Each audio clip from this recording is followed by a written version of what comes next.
A beam of light split the 20th century. It didn't come from the sun, but from the atom. In that moment, humanity discovered it could mimic the gods, or become its own undoing. The atom, once a silent mystery, erupted into history. Not with a whisper, but with a roar. A single flash over Hiroshima turned science into myth, and progress into a question mark. From the ashes rose a promise: if the atom can destroy a city, perhaps it can also power one. A vision of reactors instead of bombs. Of cities lit by the same force that once reduced them to shadows. But we are human. And when something can explode, sooner or later, it does. The nuclear age was born not just from brilliance, but from fear, ambition, and contradiction. It offered salvation and annihilation in the same breath. A lamp to illuminate the future. And a mushroom cloud to haunt it. This is the paradox we inherited, a technology that can warm homes or vaporize them. A legacy of genius. Wrapped in dread. Between the reactor and the warhead, between utopia and oblivion, we walk a tightrope of our own making. And the question remains, did we unlock the power of the universe? Or the fuse to our own extinction? It all began with a question. Simple. Innocent. What would happen if we split an atom? The answer wasn't a theory. It was a fireball. A flash so intense it turned sand into glass, and silence into a shockwave. A force once trapped in the heart of stars, now unleashed by human hands. Thus began the nuclear age. Not with celebration, but with devastation. Not with light, but with fallout. The scientists, brilliant, shaken, watched their equations come alive. Many were horrified. They swore their discovery would serve only peace, only progress, only the good of mankind. But politicians had other plans. They smiled and started building bombs. Because nothing says world peace like the ability to erase a city in 3 seconds. The logic was seductive. If everyone's afraid, no one dares to strike. Mutual destruction as mutual deterrence. Diplomacy, backed by annihilation. And so, the atom became a hostage of geopolitics. No longer just science, now strategy, now leverage, now threat. Labs turned into fortresses. Maps into targets. Skies filled with tests. Oceans with silent submarines, and deep underground, silos waited, patient, cold, obedient. The world became a chessboard of radioactive intent. Each nation with its arsenal. Each leader with a finger near the button. Each citizen, unknowingly living beneath a countdown. Atomic power had been born. But not as a beacon of progress. As a mirror, reflecting our fears, our ambitions, and our capacity for self-destruction. And all from a question. A simple question. What if we split an atom? Sometimes, the most innocent questions carry the most dangerous answers.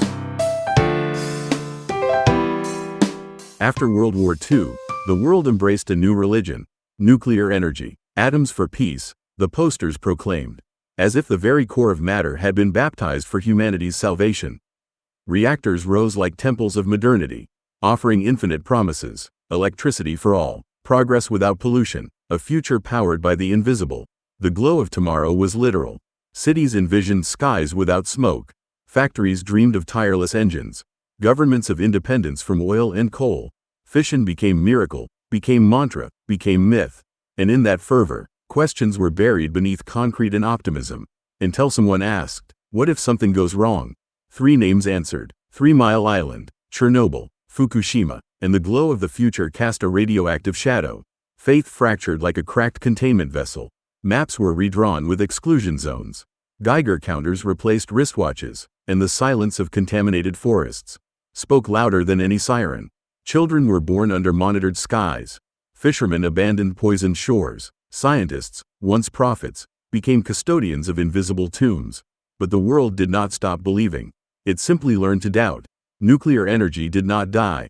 It became ambiguous, a god that gives light, but demands sacrifice. Today, amid promises of safer reactors, and the haunting echoes of past disasters, humanity still asks, how much risk is acceptable? How much silence can we endure? For the illusion of control? And in that question, we glimpse the paradox of progress. A future that shines, but always flickers, at the edge of catastrophe. Chernobyl, a place where Soviet science tried to impress the world, and succeeded, with a new kind of sunrise. Not one that rose from the horizon, but from the exposed heart of a reactor. A silent explosion, echoing through the lungs of Europe. The exclusion zone became a symbol, a border between technological pride and humbled reality. Trees turned gray, clocks stopped ticking, and the word contamination took on a new scale. Not visible, not immediate, but eternal. Fukushima, a power plant that survived an earthquake. A tsunami, but not budget cuts. Nature struck, but it was human negligence that let the water in.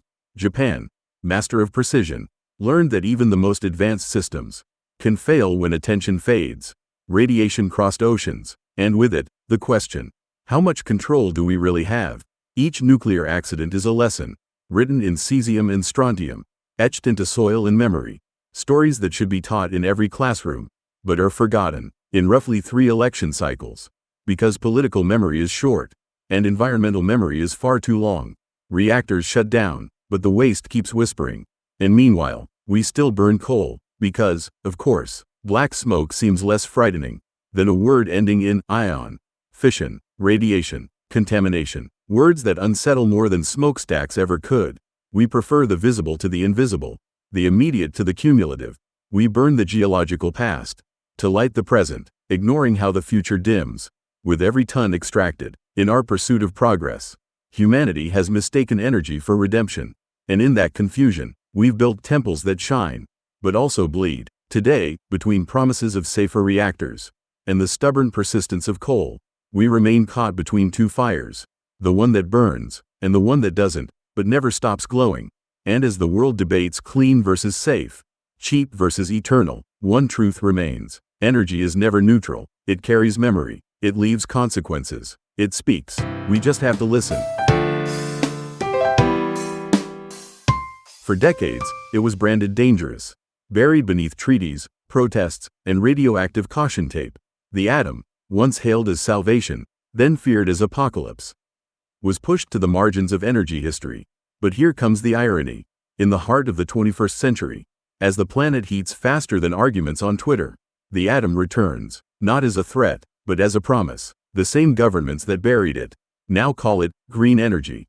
The same nations that feared it now need it. Because while we argue whether wind turbines ruin the view, whether solar panels work at night, whether batteries pollute more than they store, uranium waits in silence, patient, steady, ready for its second chance.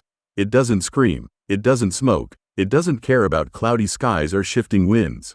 It just waits, like an actor once exiled from the stage, now summoned for the final act. The narrative shifts, no longer bombs, but small modular reactors, no longer radiation panic, but carbon anxiety. And so, the atom dresses in green, rebranded as climate savior, technological redemption. But memory isn't so easily erased. Chernobyl still breathes in the forests. Fukushima still stains the coastlines. 3 Mile Island still whispers in the archives.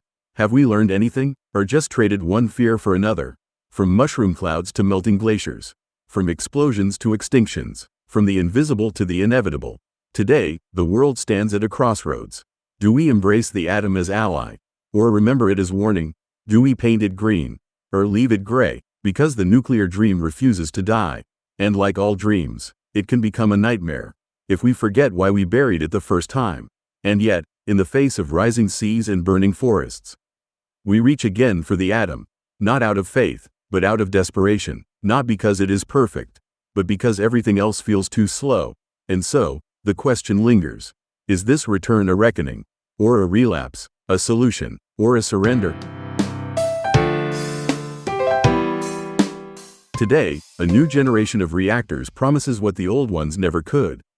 Safety, efficiency, zero emissions, a radiant promise, cast in the long shadow of history. For decades, the atom stood as both marvel and menace.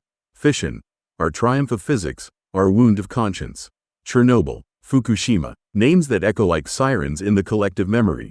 Warnings, scars, but also provocations. Now, engineers speak of modular reactors, of passive safety systems, of machine learning that predicts failure before it happens. They speak of clean energy, steady, carbon-free, scalable. Is this the redemption of the atom, or just another mask? Humanity longs to master fire, but fears the burn. And without fire, there is no progress. So here we are again, igniting the same atom, hoping this time, it won't explode. But something has changed. This time, it's not just about technology. It's about narrative. It's about urgency. Climate collapse presses in. Geopolitical tensions tighten. Markets demand stability. Reactors are no longer built as monuments to dominance, but as shelters against energy chaos.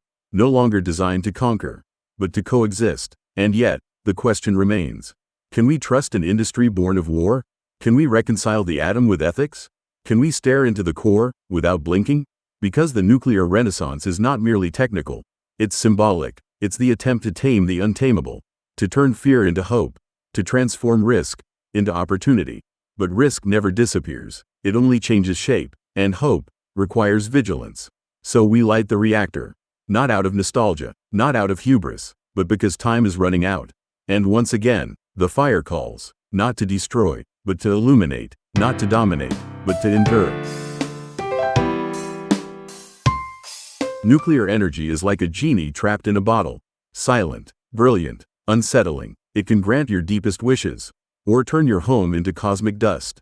It gives us power without smoke, but not without fear. It offers a future, with conditions. And perhaps that's why we love it and hate it at the same time. Because it reflects who we are. A species that builds its salvation, with the same hands that craft its end. For decades, humanity has danced with the atom. Sometimes with elegance, sometimes with arrogance. We've summoned it to light cities, to fuel industries, to soothe our energy anxiety. But we've also used it to destroy, to draw borders with fire, to turn science into threat. The dilemma isn't in the technology. It's in us, in our ability to hold power without losing judgment, to design without forgetting, to advance without repeating. Because the nuclear genie is neither good nor evil. It's neutral. It's pure energy. What we do with it depends on our ethics, our memory, our humility. Today's reactors promise passive safety, artificial intelligence that predicts failure, designs that shut down automatically when things go wrong. But the dilemma remains, not in the blueprints, but in the decisions. Who controls the genie? Who decides when to uncork the bottle? Who answers if something fails? Nuclear energy offers a way out of climate collapse, a source that's constant, carbon-free, smokeless. But it also reminds us that every solution has a price. And not all prices are paid in money. Some are paid in trust, in memory, in risks carried by generations yet unborn. That's why the dilemma is eternal. Because it can't be solved with equations, but with conscience. We can lock the genie away. We can summon it. We can ignore it. But we can't pretend it doesn't exist. And perhaps, in that atomic mirror, we see the deepest truth of our condition. The tension between creation and destruction, between desire and responsibility, between what we can do and what we should do. So we move forward, cautiously, hopefully, with the genie still inside the bottle, watching us, waiting.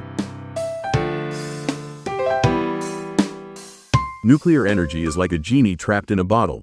It can grant your deepest wishes, or turn your home into cosmic dust. It offers power without smoke, but not without fear. It gives us a future, on its own terms. And maybe that's why we love it and fear it at once. Because it mirrors who we are. A species that builds its salvation with the same hands that shape its end. For decades, we've danced with the atom. We've summoned it to light cities, to fuel industries, to chase progress. But we've also used it to destroy, to redraw borders with fire, to turn knowledge into threat. The dilemma isn't in the science. It's in us. In our ability to wield power without losing control. To innovate without forgetting. To move forward without repeating.